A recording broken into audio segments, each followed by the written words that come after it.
Hello, and welcome to the From the Shadows podcast. I am the producer, Jason Lewis. I would like to thank you for tuning in to the From the Shadows podcast, and without further ado, here is your host, Shane Grove. Welcome, everyone, to the From the Shadows podcast. I'm your host, Shane Grove, and this morning I'm joined by the super producer, Jason. Hey, greetings, everyone. We have a really cool episode today. We have David Hensley, the host of probably one of the preeminent paranormal podcasts called Paranormal Road. David, how you doing today? I'm doing great. How are you, bud? Just enjoying some sunshine while I practice my social distancing skills. And hence we have phone interviews. Yes, phone interviews. And as just so everybody kind of, we got not only David, but we have his daughter Megan. Say hi, Megan. Good morning. The rest of the Partridge family. Okay. We have his son Charles. Hey, everybody. And his son Adam. Howdy, folks. Now our listeners might be wondering, man, what the heck do they got all these people on for? Well, David, I will let you give us a little background about your podcast, and then let everybody know why you and your children are with us this morning, because I think everybody's going to enjoy this little story that you guys get to tell us. Sure. Well, I think it's important to go back a little bit in time, but when I was a young man in my late teens, early 20s, I really didn't have time for anything paranormal, didn't really believe much in it. I was too busy working on a career path, and I ended up being a corporate executive with Cedar Point, and for many years worked there. But going back to my 20s, I had a very horrific experience, and it stuck with me for many years. It's one of those things that I was not about to talk about. I couldn't have people, my bosses or anyone else, question my judgment in a position of leadership. And I kind of just buried it in the back of my mind. I convinced myself that it was nothing more than a vivid nightmare. And again, we're talking pre-internet days. It happened, I know the day and time, it happened on April 15th, about 3:30 in the morning in 1983. It's burned in my memory forever. But again, years later, everything's going along, and I get this call from Megan, my oldest child, daughter. She's at Wright State, and she is absolutely hysterical. And once I got her calmed down, she starts telling me something that happened. And literally every hair on my arm stood up, and I was momentarily in shock, which Megan will tell you about her experience at some point. But that was the absolute positive evidence I needed that this was not all a dream. What happened to me happened to my daughter, and subsequently it actually happened to pretty much all of my children. And that experience, I think when you have an experience such as like we did, and many people, you have an option. You can continue to bury your head, pretend it didn't happen, and move on and bury it. Or you can choose to understand, try to get as much knowledge, and study it so it no longer has power or control over you. And that's basically the path I took with my kids. And we all ended up in the paranormal field, doing paranormal research, and ultimately founding or starting Paranormal Road, which is a broad range subject to cover everything from cryptids to hauntings to UFOs to demonic, angels, near-death experiences. We wanted people to have a forum and a place that they can come to and listen, maybe find out something that may have happened to them, that they weren't dreaming, things are real.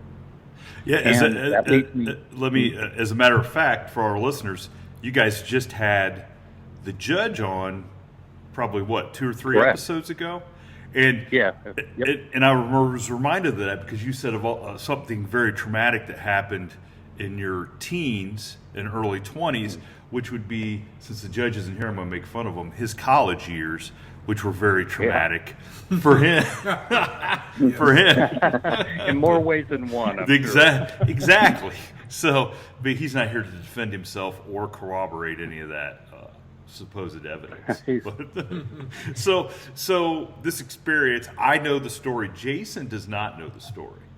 I've been priming him. You know, he's kind of like, you know, a caged animal ready to pounce on this story. I've been chomping at the bit for this. Yes, and so let's dive into it. What, because the fact that you had something happen and then your kids, Right. This is fantastic. So, for us that are listening. Yeah. For us that are listening.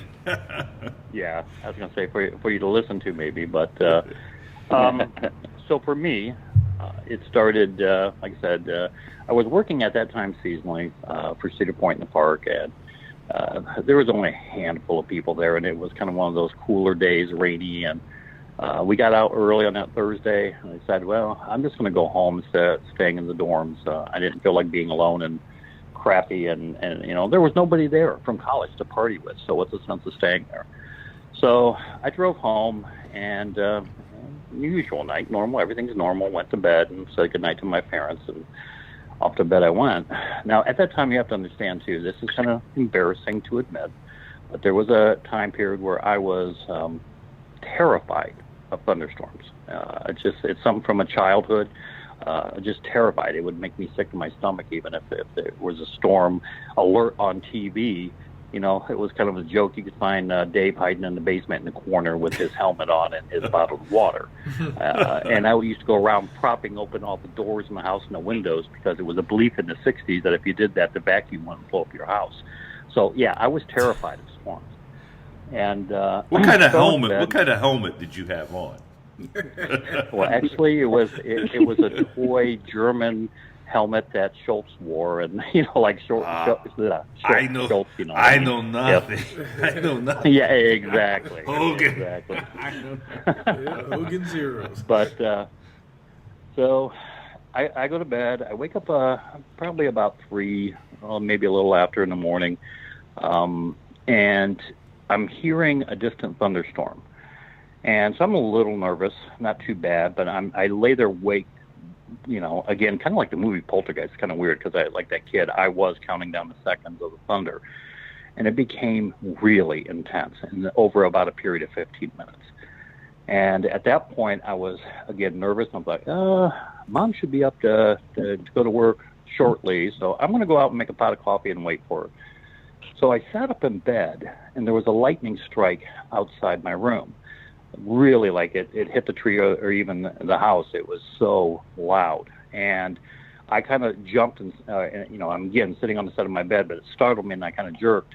But I looked at the window and there was a secondary flash of lightning, and through the curtains there was a silhouette of a man wearing a large, like a fedora-style hat, a brimmed hat. That's all I could tell, but it was lit up like a backdrop.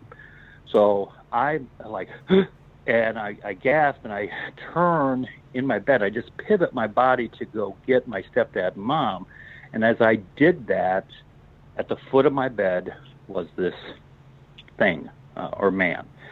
It filled about every inch of the ceiling. Up to the ceiling was about 7 foot tall ceiling.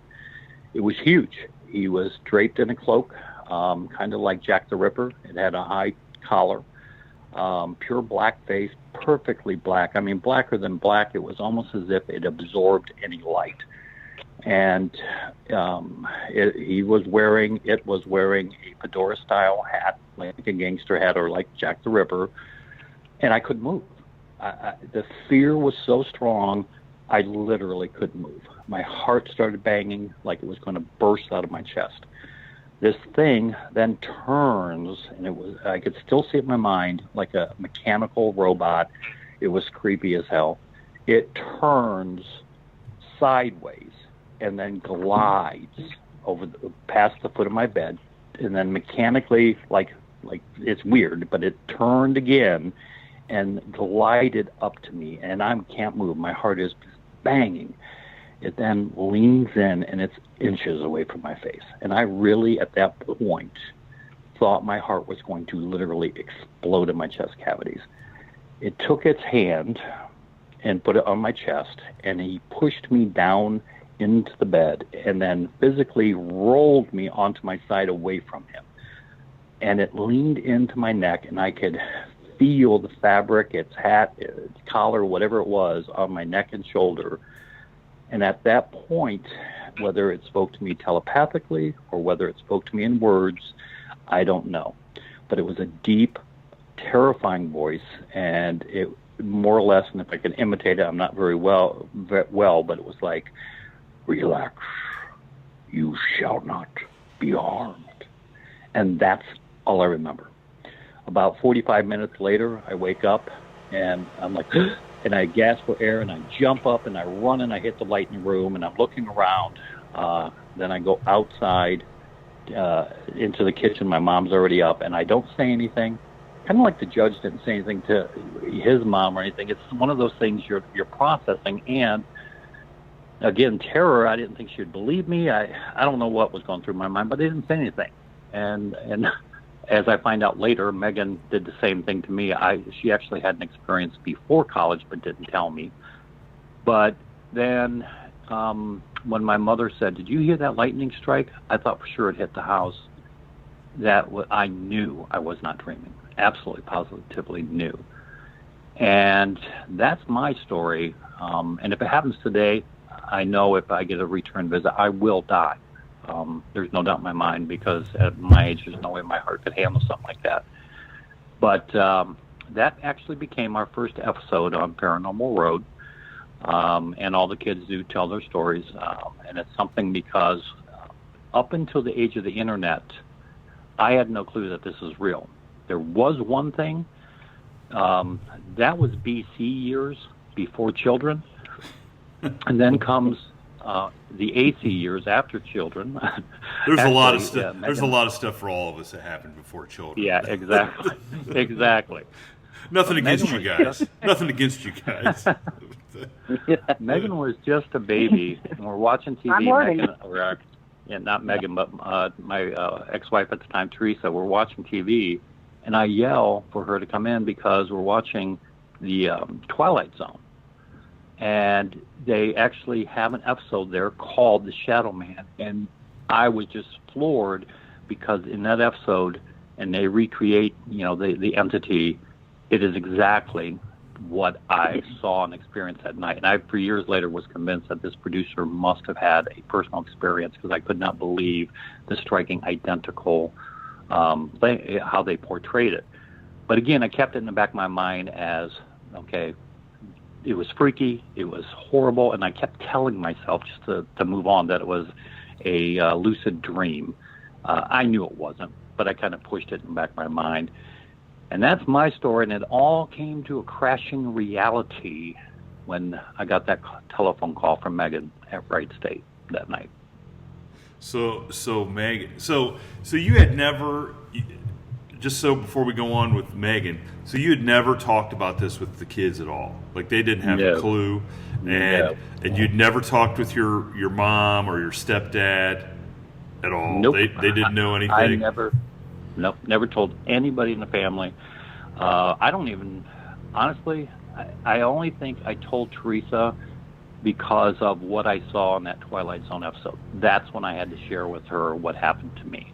Now, did you? And as the kids would tell you, their mother, she doesn't repeat stuff. She doesn't like talking about paranormal. She doesn't want to even acknowledge existence. So it certainly is something. She's a little bit more open-minded now. Let's be fair. Now she is. Now, so your mom did not say anything even after she went in and had to change her sheets, because I'm assuming you made it. I mean, listen, you can say whatever you want, but however that voice that you just said was, right. I mean, Jason's beard got straight. Like, it just went, I mean, that, okay. So before we go on, how did you even, like, the next time there was a thunderstorm, besides the part that you were always terrified of them, how did that work? You know? Thunderstorms in the day I was fine in the daytime, but at night it every single time there was a storm at night, I literally just wouldn't go to bed. I'd stay up, I'd watch TV, I would pace, I would not go to bed. And even after that, it took months before I could go to sleep without a light on. Well, I wouldn't blame you. I wouldn't blame you at all. Yeah. Well, the crazy thing is David told me this story about a week and a half ago, the night after we had this huge thunderstorm that rolled through the area and lightning, and I said, "Thank God I was a day late on this one because woo, I would have been a little bit." I don't know. Yeah, you don't need that in your mind when we had that bad storm. No, that'd have been bad. So Megan, go ahead and let's go. I mean, let's scare everybody else to another level here. Oh, okay. I'll do my best. The first time that I saw the Hat Man, I was probably 13, 14, in my early teens. It was in the house that I grew up in. And it doesn't stand out as much in my memory, I don't think, because that particular time I managed to convince myself it was just a really bad dream. And, just to reiterate what my dad said, we never would have talked about this at all because the sound of the X-Files theme song would have had me diving into the bed. That's how scared of, everything I was. So it wasn't until I got to college and I was in my dorm room. It was my freshman year. And I remember it was where my roommate, her boyfriend lived on the floor above us. Every floor was an alternating gender floor. So she would sleep with her boyfriend sometimes upstairs, and I would get the dorm room to myself. And it was one of those nights that I woke up, kind of jumped awake. I wasn't really sure what woke me up, but I could tell something just didn't quite feel right. I kind of liken it to when you're waiting for a sound to happen, it's not happening, and then you start panicking because you're not hearing a sound that you should be hearing. And I rolled over and realized that in the corner of the room, it was so much darker than the rest of the room. And this is, mind you, a 10 by 12 foot room. It's not that big. Maybe even a little smaller than that. So I should be able to see pretty much the entire environment, but it was so dark. You can't see through that kind of black. And by the time I realized that my eyes were not adjusting, I also realized that I'm looking at a definite form, a definite shape of a very tall individual with a wide-brimmed hat. And the way it differs from what my dad saw or what some people's reports are is this thing had glowing red eyes. And I mean, very distinct. You couldn't see anything else in the face. You could see the wide-brimmed hat, you could see a long trench coat or cloak, and you could see these bright red eyes. And that sort of fear, when you realize what you're looking at, is not something that you can even put into words. I mean, your blood runs cold. You can't catch your breath, especially knowing that I am in a heavy, locked room with what I thought was an unknown person, that the door is on the other side of that person. There's nowhere even for me to go at this point. Yeah, because you don't, you think you got to think it's somebody actually flesh and blood there, right? I mean, you're not expecting. Right, that's your first reaction. It's, oh my God, my room's been invaded, or I'm about to become on the next episode of Cold Case Files. That's the thing that's running through your head. Oh boy! Until you realize that people don't have glowing eyes, and people aren't that tall. There's no way that this is a normal person.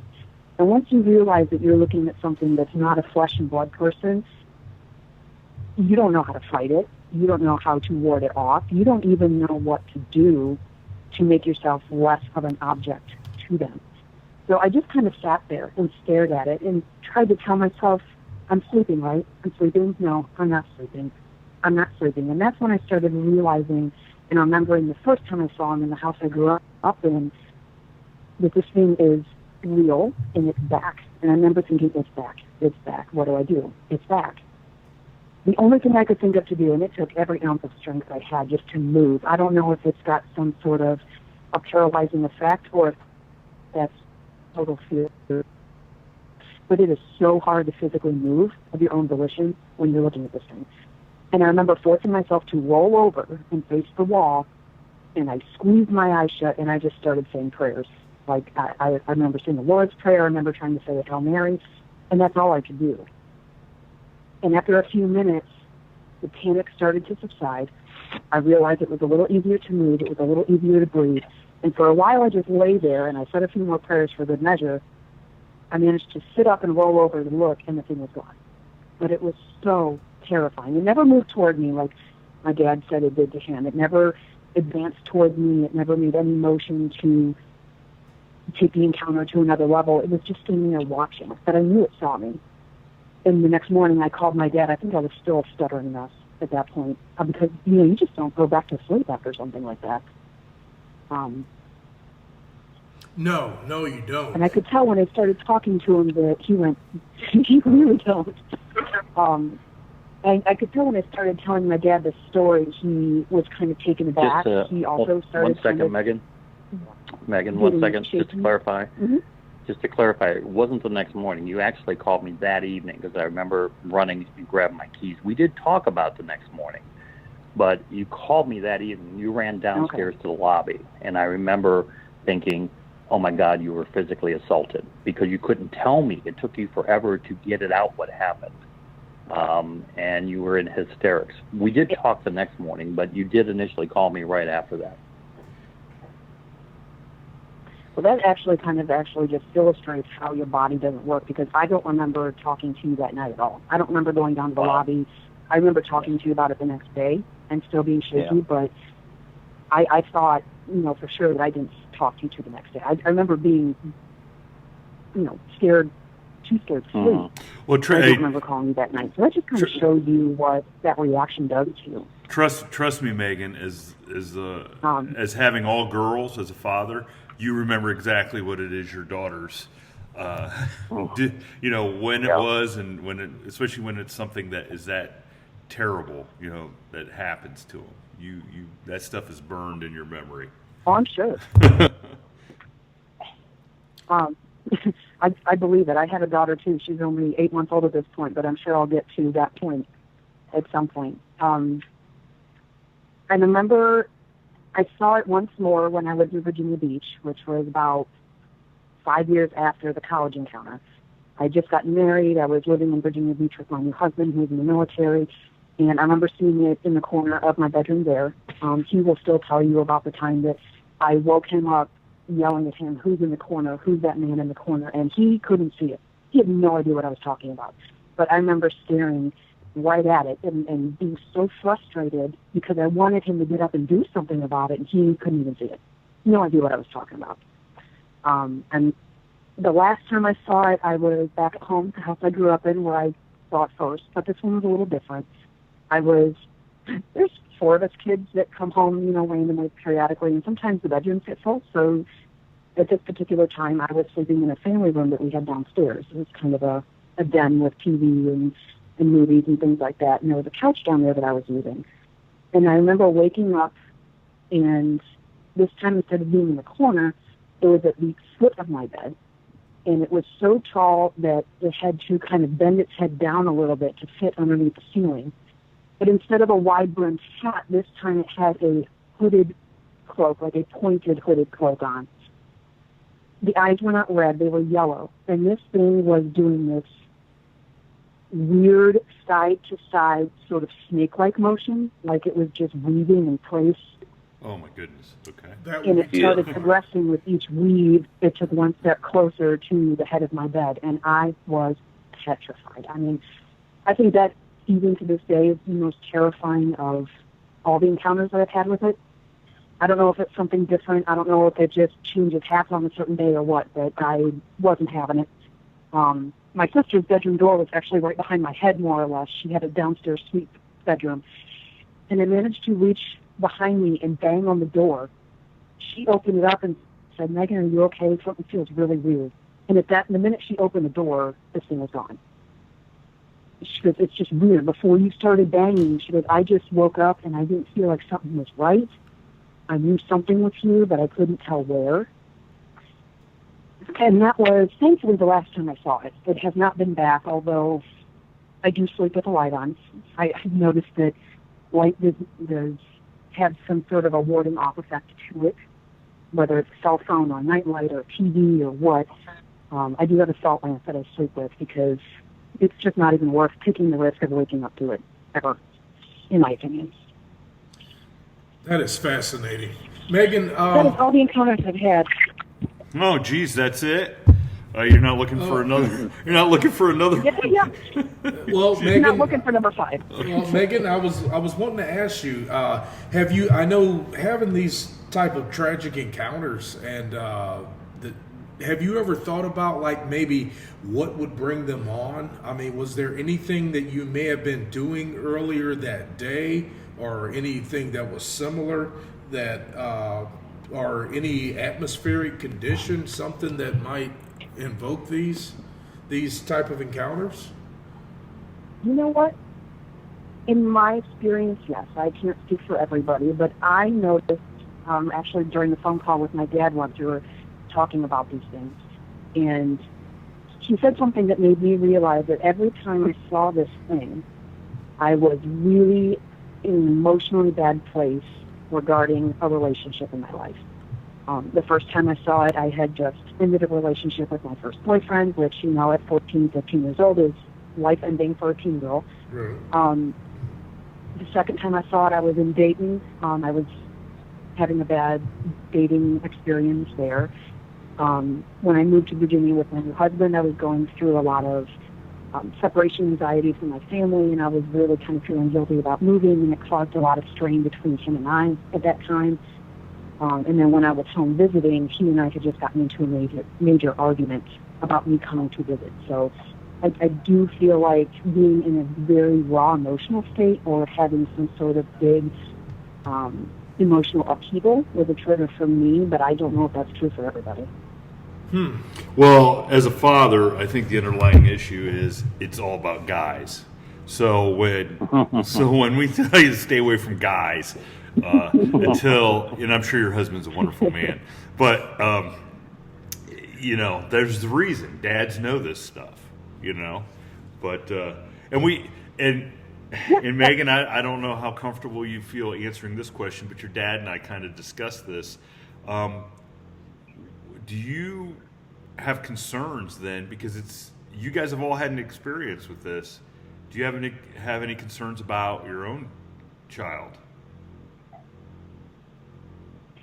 You know, I didn't until just last week. I have a almost 4-year-old son and an 8-month-old daughter, and my son is very, he's very imaginative, but he's also very honest, depending on what you're talking about. And you can tell the difference in his speech if he's trying to make up a story to tell you something cool, or if he's asking questions because he doesn't understand something. And he came downstairs, his bedroom's upstairs, and he has one of those little, like teepee canvas tents that's really popular with toddlers. And he had one of those in the corner of his room. And he came downstairs the other day when I was watching TV, and he had this dumbfounded look on his face. He goes, "Mom?" And I said, "What's up, boy?" And he says, "You know, when I woke up today, I woke up and I looked," and he goes, "There's someone in my tent watching me." Whoa. And I said, "What do you mean there's someone in your tent watching me?" He goes, "There's someone in my tent watching me." And I said, "Could you see what they look like?" He goes, "Well, I could see their eyes, but just their eyes." And I said, "Okay, did you try and talk to it?" He goes, "Yeah, I tried to say hi, but then they just disappeared." And I said, "Did it scare you?" And he thought for a minute. He looked very confused and goes, "I don't know, I guess so." So the good news is he's not traumatized, but it was it was just a very odd thing for him to say, because, you know, he has, you know, sometimes come up with really weird stories to tell me, but they're always a clear work of fiction. There's never anything about them that makes you think maybe he based it in reality, and he did not look like he was looking for details to add into this as a story maker. He was telling me what he saw. Did he? So, I mean, I guess now I'm a little concerned, but... Well, did that thing, did he mention if that had red I eyes? guess now maybe I'm a little bit... He didn't tell me what color they were. It's not that he doesn't know his colors, but I don't know if he maybe just didn't pay attention, or if, for whatever reason, he wouldn't tell me what color they were. He just said that's all he could see. So I'm not real sure about that. Wow. Yeah, that's fascinating. Well, it's fascinating to you, Jason. Yeah, it does not sound like it's to the victims there. Yeah, absolutely. But I'm enthralled by this stuff. I have a question. We can send them your way next time we see them. No, that's okay. Hey, listen, I think it's even better. Let's do a little field research. Have Jason come and spend the night in the tent in the corner. That to me, it was probably. Oh, there's an idea. Yeah. We're bringing Jerry with me. He'll tackle it. Jesus. But yes, it's amazing. It's like this thing.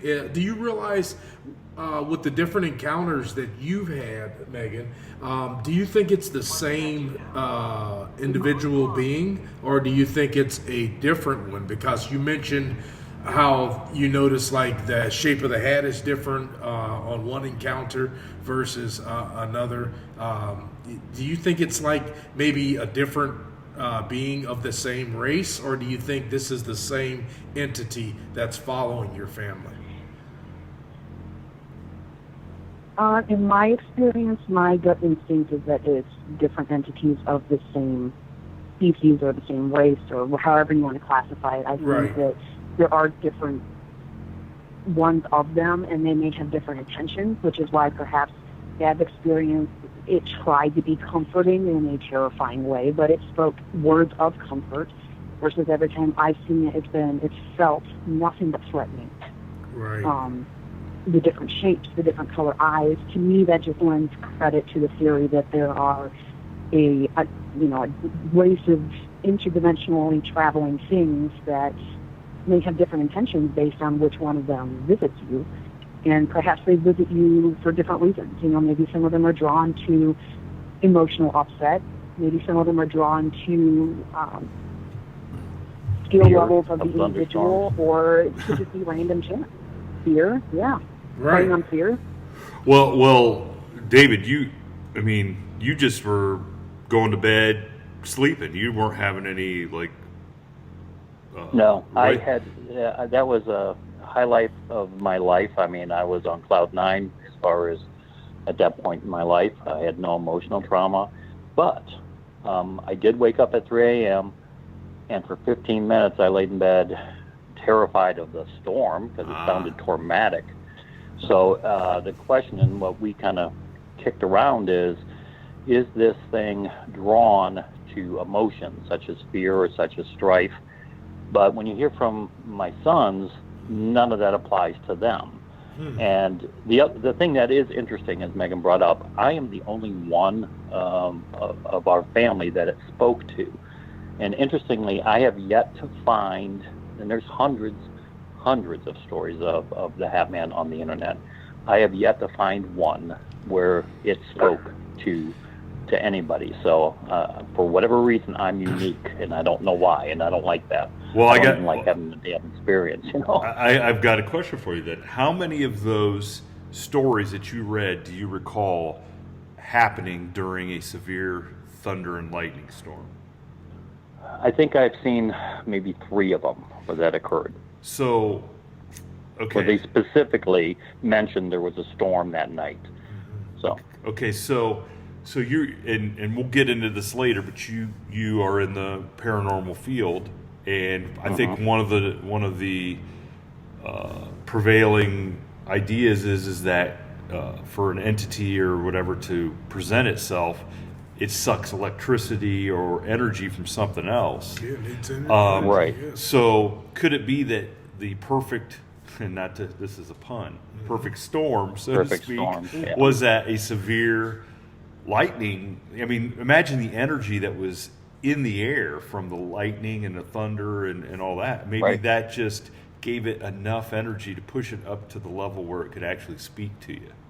I mean, I don't know. And that's highly possible, because we know in our paranormal research, and just documenting our clients' experience as far as apparitions and things in the hauntings of their home, things tend to peak in the wintertime when it's like 5 below out and extremely dry.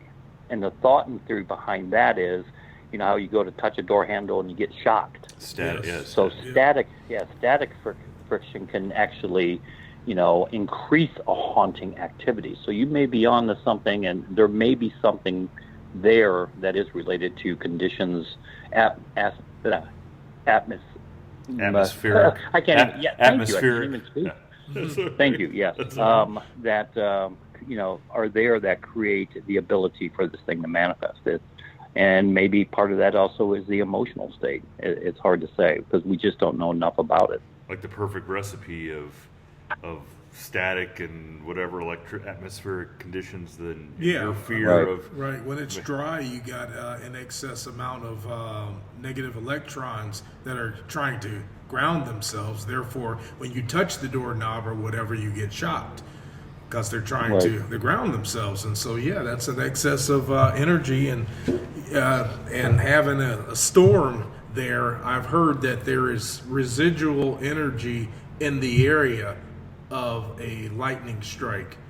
Anyway, right, and we do know, in the case of Joplin, we do know that after a F5 or a tornado, towns that have been hit hard by tornadoes, paranormal reports increase dramatically for years after that tornado strikes.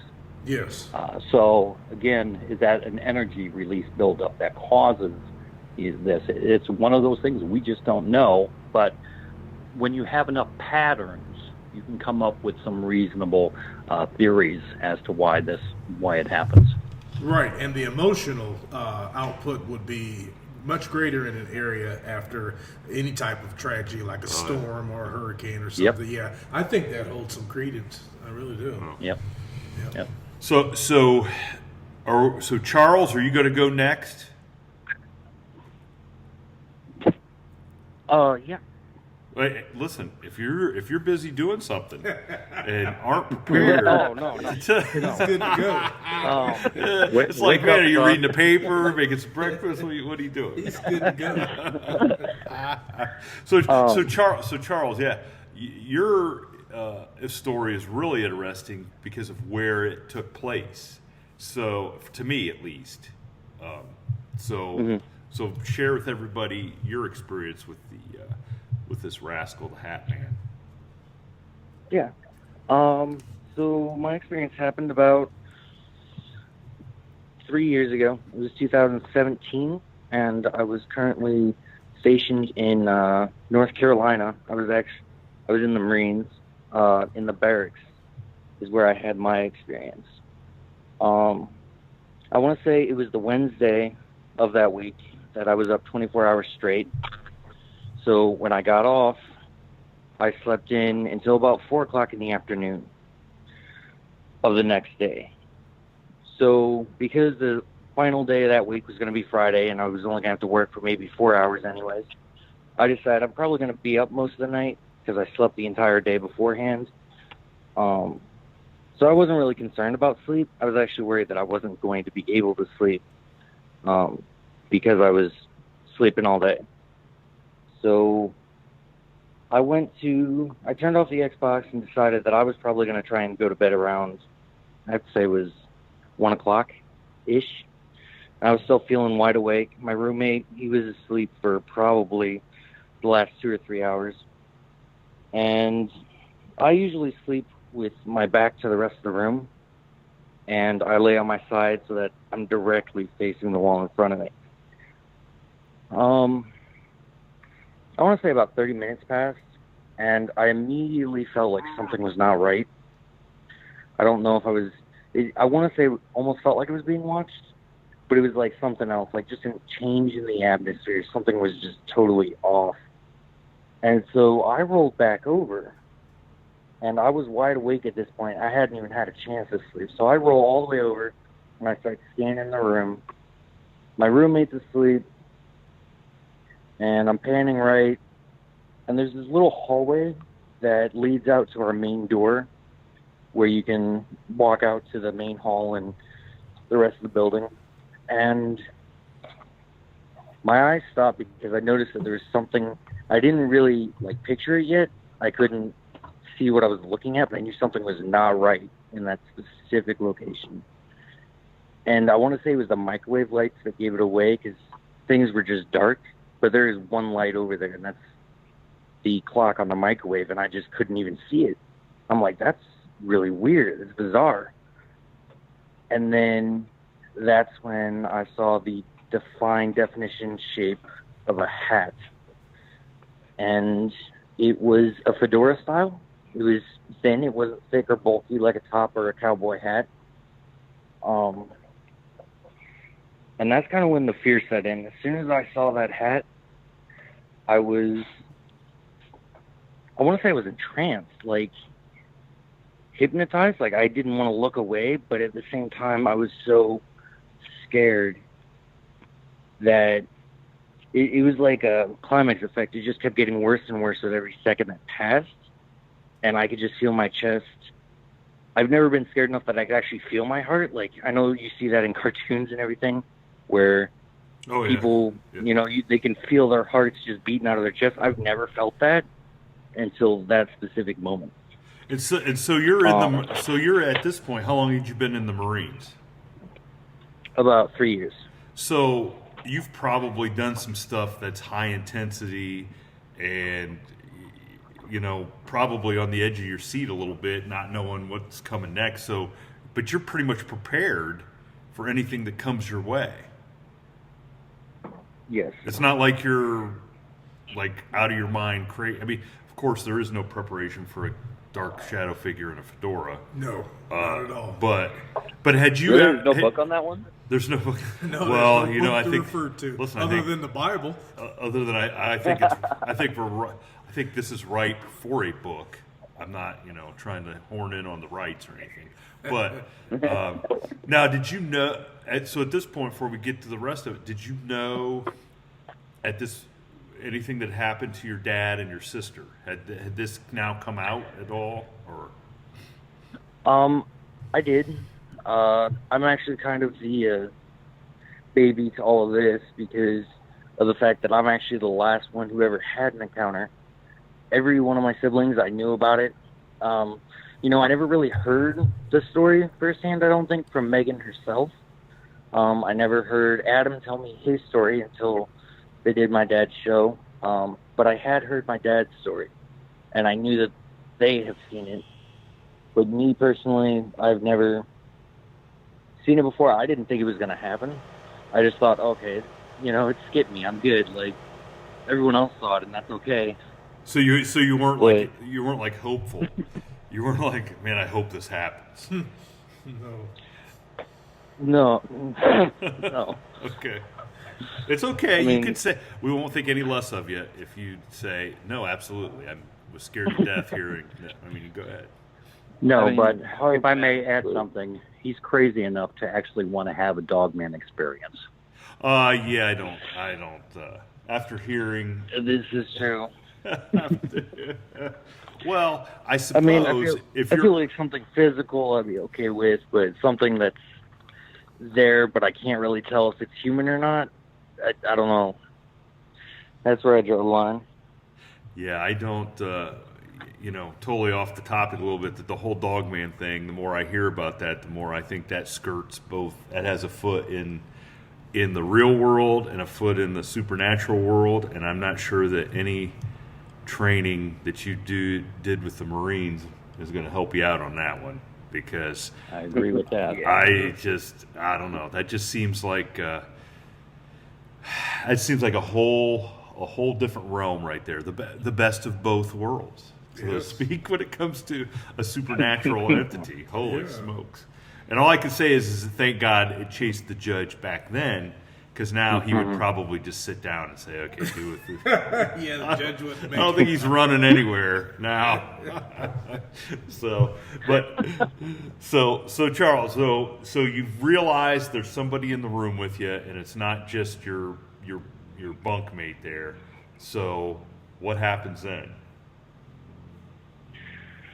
So as I'm progressively getting more and more scared, I actually remember I didn't really glance at him, but obviously I just saw him, so I knew he was still in the room with me.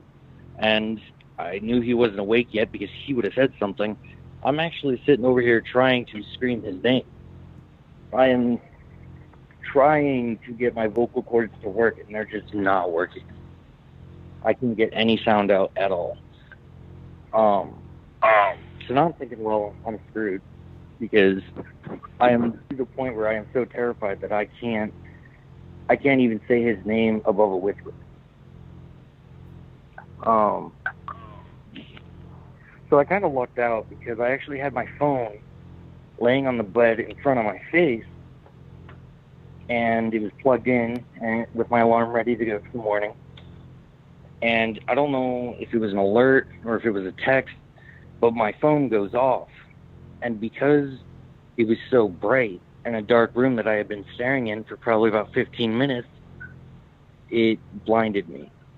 So it was more of a natural reflex that as soon as that phone came on, I shut my own eyes. And that's when I came to the point where, like, okay, I'm just not going to open my eyes again. Because I've already got them shut. Why would I want to look? So I was kind of sitting there for maybe 10 minutes-ish. And even though I could still feel that it was there, I didn't feel like it left. I could still feel a heavy presence in the room with me. And I was trying to pray. I was saying prayers that I've been saying since I was a kid. And I couldn't even remember more than 5 words into them. But you know, the funny thing is that even though my eyes were closed, there was a second part of me, I don't know if it was a voice or like an inner thought, but something was telling me to open my eyes back up and to take another peek at this thing. That's and also I know that's the really voice. weird. That's also the voice that tells you to go ahead and have another drink. Go ahead and spend that money, place that bet, or what? I mean, don't listen to that voice. Okay. Okay. Yeah. No, it's bizarre. Like, I really wanted to stop looking at that point, but it was just something else that was compelling me. Like, I actually had to fight myself at one point not to open my eyes, and I don't know why that is. If it was my own curiosity or if it was this thing influencing me, I have no idea.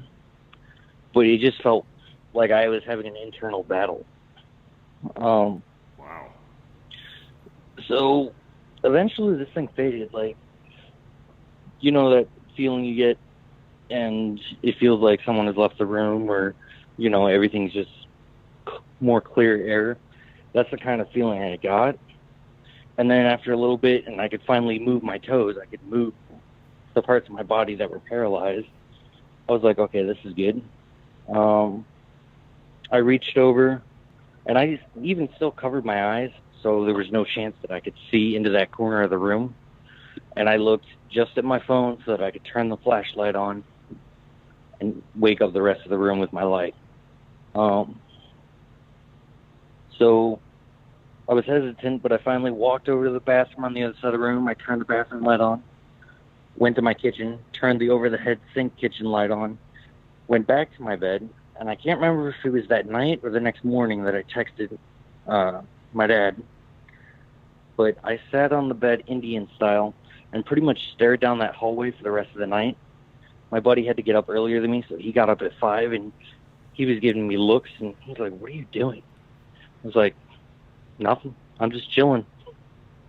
Now, did you tell him at all? Does he know that this happened, or? I told him about a year and a half later. I didn't even tell him off the get-go because I knew his reaction. I knew he was going to roll his eyes at me. He was going to laugh at me, which after I did tell him, he did just that.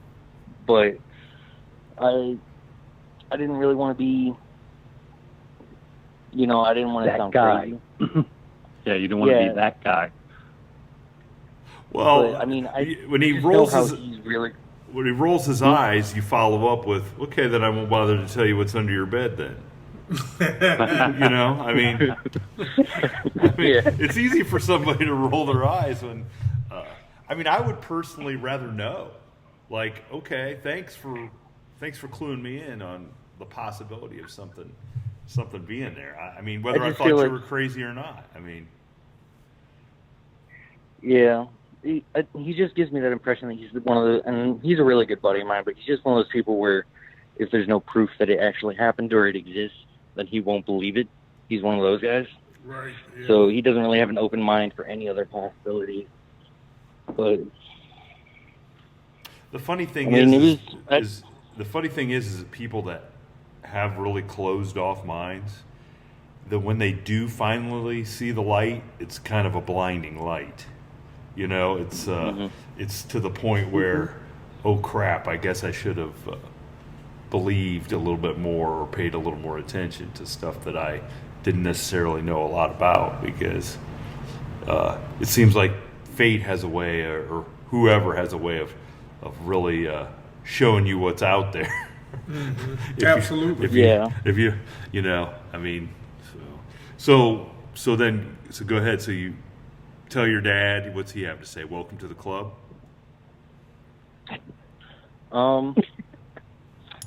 Essentially, yeah. I mean, I think he called me in the morning. I told him what had happened, and I honestly don't remember a whole lot of that conversation because my brain kind of fizzed out. Because, believe it or not, when he called me, the elevator in our building is a really bad one. It breaks more often than it works. And so I had to take the stairwell, and I kid you not, we had a power outage that morning that put the entire building into just complete darkness.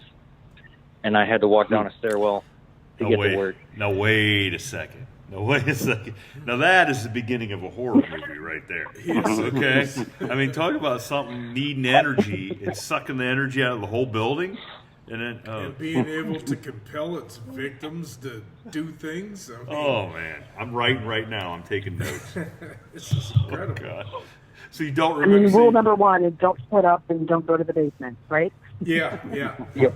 Yeah, but nobody pays attention to that. We're also going to go out to the tool shed No, of with course. all the... Or we're going to go out to the tool shed with all the sharp tools and stuff, too. Yeah. So that's your only experience then, the one that you had there on the Army base or Marine base. Yes, that is the only time I've ever seen it, or had any experience similar to that. So now your dad tells me he doesn't think he could handle another experience. Your sister says she doesn't want another experience because she's had enough. What do you think? I mean, are you more prepared if this happens than another time, or are you good with just the one time? To be honest, I don't know if I personally will ever be fully prepared for another encounter. I feel like, I don't know, I would definitely be terrified to have another encounter. But it's something that I definitely would not mind not ever seeing again, because I thought that it skipped me, seeing as my siblings and my dad have all seen it, and I had never seen it before. Here's the strange thing about that, the little backstory on that, is the night before, we had a new team member, cameraman, join our paranormal research group, and we were hanging out in the backyard. It was a nice October evening, and having a few drinks and talking about the paranormal, because he was all excited about it. And then he asked me what was the most terrifying paranormal thing that's ever happened to me, and I proceeded to tell him about the Hat Man. And I told him about Megan's experience. I told him about Adam's. I told him that Emily was involved in Megan's experience. I said, but the only one of my kids who has never experienced the Hat Man is my son Charles. Now, the next morning I get that text and I call him, and putting together the time, that his experience with the Hat Man occurred shortly after I had that conversation with John Michael. And honestly, I don't think that was a coincidence. Within hours. Charles, did you then rescind any gift that you may have gotten your father for Father's Day? Because that is not a way to win the Father of the Year award right there. No, it's not. Oh, God. Oh boy. Thanks, Dad. Appreciate it. Hey, Charles, I kind of feel the same way with you. You can never be prepared with this thing because it's already proven that it has some type of an influence over its victims and can communicate because it's communicated with your dad. And as rare as that may be for this cryptid, and also, I mean, we don't know whether it's corporal or whether it's actually solid, and it's just you don't know what to do. I mean, I understand your trepidations. I can tell you it is solid because it laid its hands on me. It pushed me down to bed and physically rolled me away from it so I could not look at it. So I do know it's solid. Okay. So hearing that again, Charles, remember that. Remember that, Charles. He knows it could lay its hands on you. He still threw you under the bus by saying only he had that. Holy smokes. Wow. Maybe he thought Charlie was the best prepared. He's got, hand-to-hand combat skills. He thought he could handle it more than the rest of us. Who knows? Yeah, Charles. Thanks, Megan. Yeah, there you go. Hey, Charles. I think before we hook you up with the dog man, you got to take care of the hat man. This is true. What if you see here? How about this? What if the dog man shows up wearing a fedora? How about that? We got a problem. How about that? How about that? That's almost as bad as an Amish dog man. An Amish dog man. Yeah, the only thing that terrifies me or scares me in life is the Amish people and werewolves. So, yeah, for me, it would be an Amish dog man. An Amish dog man. You'd almost like see the buggy, wouldn't you? Like, or hear the horses. I mean, An Amish dog man. I've never thought of that concept. No, but that is right for a sci-fi movie. The hat certainly would be different. Yes. the beard would be a little different too. I could see following Sharknado 13 is Attack of the Amish Dog Man. Or the Amish Hat Man. He will build a barn for you in the day and then steal your kids at night. Yeah. Okay, well, so we got one left. We got Adam. Yeah, we got Adam. Are you ready to tell your story? We do. All right. Yeah. So this was like years back. I wish for the life of me I could remember exactly what year, but it was either when I was in second or third grade, and I graduated in 2017. So it's been a hot second. Oh my God, I can't believe you're so old. How could you remember anything? Yeah, I know, right? Oh God! I mean, I got shirts. I got shirts older than you, man. Come on. Still, I don't know. I call it the curse of the family memories. Hensleys have horrible memory. You can ask my dad. But I did. He forgot to answer the question. Go ahead.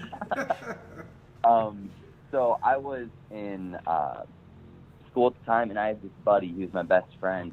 And we spent pretty much almost every weekend. Either he was at my house or I was at his house. We were just inseparable, always good pals. And we were at his house for the weekend, and we used to romp around in his basement because it was just wide open, and it was just there's a TV down there. We never had, the only thing we had to do was go upstairs for snacks. We were all set. And we would hang out in his basement. And it was one of those nights where there's so dark, but you can see the shape of everything because just some things are slightly more black than other things. So you can kind of see the layout of the room, but it's still completely dark. I don't know if you've ever experienced anything like that. But that's essentially what this room was. I only feel that darkness when I go to work every day at the post office. But that's another podcast. Okay, go ahead. Yeah. And so it was him and I, and we fell asleep on the futon that they had in the basement there. And I'm the exact opposite from Charles. I actually like sleeping with my face towards the entire room. I like being able to wake up and immediately take in my surroundings and just kind of have that awareness. And so I slept with my back, there's a corner behind my head, and the rest of the room opened up right in front of me. And I woke up, and I cannot tell you, it was really late. I cannot remember what time it was. But instantly I knew something wasn't wrong or something wasn't right. I knew something was completely wrong because I couldn't move at all. Now, I didn't see anything at this point. It's not like I looked at this thing and then I was like, oh, crap, I can't move. I just couldn't move. And I kept trying to think, like, say something. It's like, hey, buddy, or I'll just say his name was Nathan, but I was just like, hey, Nathan, like, I was trying to be like, trying to get his attention, trying to say anything. And the longer that I sat there, like, immobilized, the more fear I felt. And it was like an otherworldly terror. I can't explain to you. It felt primal, like something was doing this to me. And I look over, and we have the entire stretch of the room, and then on the right side corner is the doorway. And standing in this doorway is this figure, and it's extremely tall. It filled out to the ceilings, and it was a pretty deep basement. And it had a hat on. Now, I didn't have like any eyes or any cloak or anything like that, but it distinctly had a hat, and it was tall, and it was thin, and it was so dark that the only reason I could make out this thing's shape is because it was darker than the rest of the room, which I was in a basement. There were no windows in this room. There was no way of light getting in, and like we had the lights completely off, no night light, so it was a dark room. But I could clearly make out this figure that was at this doorway, and it moved, or I guess glided is really the best word to describe it. It glided right from the doorway over to the side of my futon, and it felt like it took probably 3 seconds. It probably was longer than that, but it moved fast. It like almost was like at the door, and then like glid over in like a very smooth motion to the side of the bed, the side that I was on the outside of, so it was right next to me. And I remember just laying there and looking up at this thing and not being able to move at all. I'm getting goosebumps just talking to you about it right now.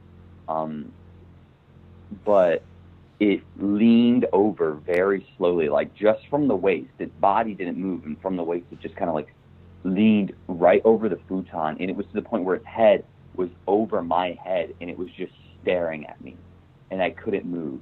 And I felt like an eternity we were there before I heard my buddy say, hey, Adam, I think we should pray. And as soon as it said, as I heard him say that, this thing like lilted straight back up and was gone. It just disappeared. And it felt like this weight came off of my chest, and I could breathe again, and I could move again. And the moment it disappeared was the moment that I gained full control. And the crazy part of this whole story is, if you ask my buddy about it, or at least back in the day, we don't talk much anymore, but he was telling me that he was trying to get me awake the whole time, that he was elbowing me and saying my name and like pushing me and like trying to be like, Adam, you need to do something, Adam, what's up? And I'd never heard him. I was so focused on this entity and the creature that had this hat on that was just like staring at me that I didn't hear him. I couldn't react until I finally heard him the last time, and then it was gone. Wow. So do you think your buddy actually saw it, or was he just focused on you because you were no longer responsive? Oh, no, we both fell asleep. He saw it. We actually like bolted up, and we flicked the lights on, and we ran upstairs into the kitchen, and we got like our Capri Suns, and we were sitting there, and we were like, man, I don't know what happened, but did you just see that? And we told his parents the next day. His dad, he was actually, we were at his dad's at the time, and his dad was like, you guys are making that up. Like, there's no way that actually happened. Like, get ready for the day. And so it felt a little weird that we couldn't really like explain that to anybody. But no, he saw it, for sure saw it, and told me about it, and we recounted the incident back and forth to each other. It's just, I find that so strikingly weird how I was like completely paralyzed and he was still able to move and act. I want to know how many Capri Suns you had before you went to bed. That's what I want to know. And now, oh boy. So what did he describe seeing? I mean, did he describe it? Did he see it the same way you saw it? Yeah, the exact same way. Tall figure with a hat on that was just completely black, no discernible facial features, nothing. It was kind of funny because his dad's a tall dude. Like, his dad's 6'4", I think. Like, he's a pretty tall man. And we thought initially we thought it was his dad, like, trying to play a prank on us or trying to be funny when we were, like, trying to rationalize it to ourselves. And I was like, there's no way. There's absolutely no way. And so we were like, yeah, there was no way that could have happened. But we, like, joked for a while on that Bill with the hat man. It's so at that point in time, you knew nothing about had everybody shared their experiences? I mean, in the time frame or the timeline of everybody seeing this entity, obviously Charles is the last one to go. When did you have your experience, Adam, compared to Megan? And had you already heard about this? Or you said you were pretty young, so they may not even have clued you in on what was going on. I definitely heard about it, and I knew about it because this was like actually right around the time that my dad started getting into the paranormal and starting like investing into like research and getting into the field. And so I definitely heard about the Hat Man. I heard my dad's experience. I heard my sister's experience, but I was so young that felt like worlds away. That felt like entertainment, not reality. You know what I mean? It felt like those are ghost stories you tell around the campfire, not traumatic experiences somebody actually lived through. It wasn't like older until I realized that, or really it wasn't until I saw this thing that I was like, wow, this is real. Now, did you? And so it really was thinking. Did you ever then dress up as the Hat Man for Halloween? Oh, absolutely not. I have no interest in bringing that energy into my that life. either. I mean, that would have been, you might not have scared anybody else, but by God, you'd have got a real reaction at home, wouldn't you? Like, that would have been, holy smokes. Yeah, it was quite an experience. So David, let me ask you, you guys have obviously lived, I mean, you've lived with this for a long time, you've done a lot of research on it. Why the hat? Why does this thing wear a hat? Nobody knows. Honestly, nobody knows. A lot of paranormal researchers, they'll describe the Hat Man, but they call them the shadow people. I'm one of quite a few researchers who believe that there are distinct difference.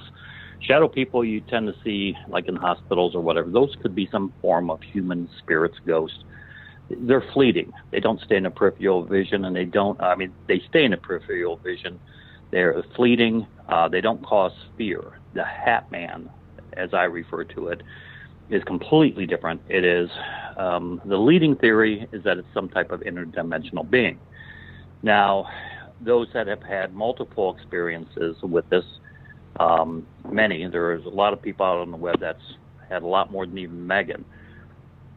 All of those multiple accounts, people have tried crosses, holy water. Religious artifacts do not seem to have an effect on this entity.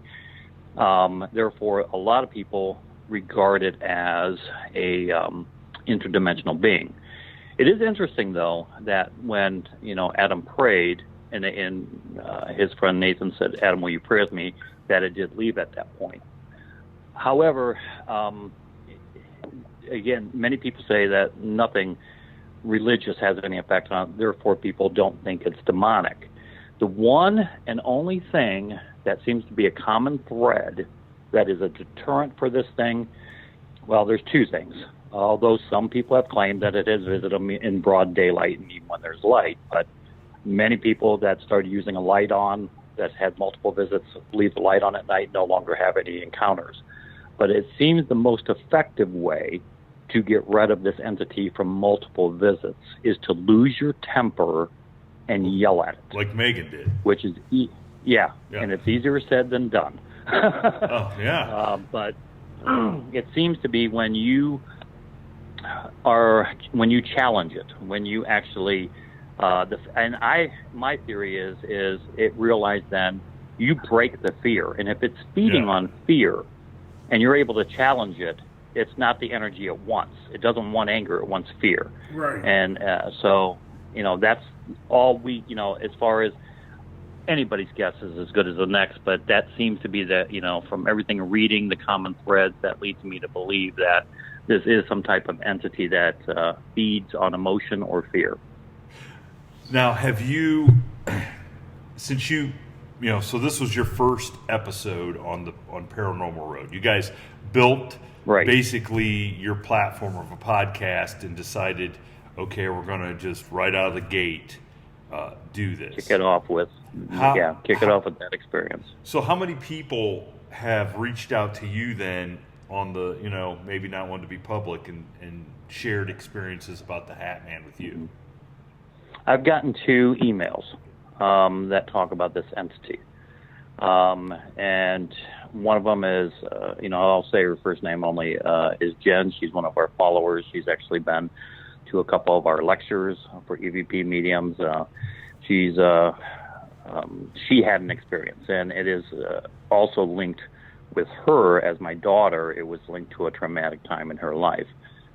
So while we've only gotten 2, I will tell you this, that there was one time when we were doing a lecture in Huron, and when one of our PowerPoint presentations, we talk about the different types of entity. Basically, initially, there are only 2 types of entities. There is the human entity and the non-human.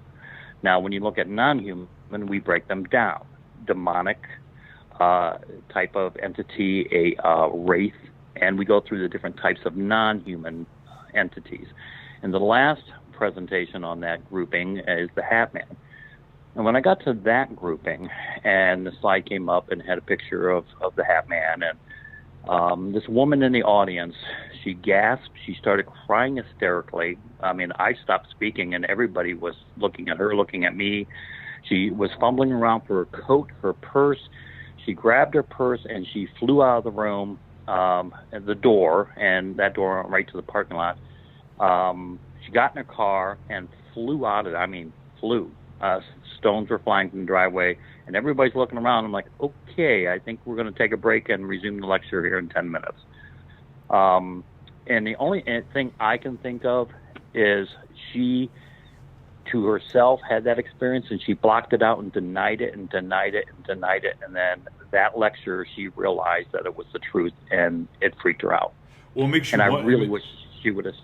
Yeah, it makes you wonder why she was there in the first place, like... Right. Probably for validation, too. Well, obviously she didn't want validation. She Well, she didn't know how to handle it. Yeah. Holy smokes. It sounds like...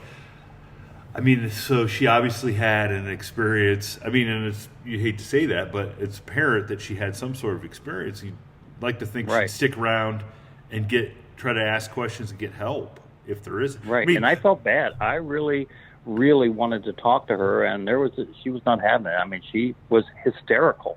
Really, she should not have been driving. She was so hysterical. And I kind of hoped that she would have emailed me, and I thought, okay, well, she'll email me the next day through our website that I'll hear from her. And I never did hear from her. So that was a little bit concerning. Maybe she will hear you talking about this and...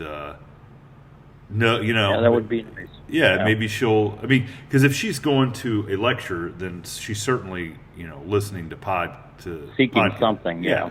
And she may be listening to either you guys or us, and figure out that she's not alone and she can reach out to you and get some help. She should not reach out to me, because I will be of no help when it comes to that. I can tell you that. Holy smokes! So how long has it been since the last Hat Man sighting for you guys? It would have been Charlie. And it's been, 3 or 4 years, right?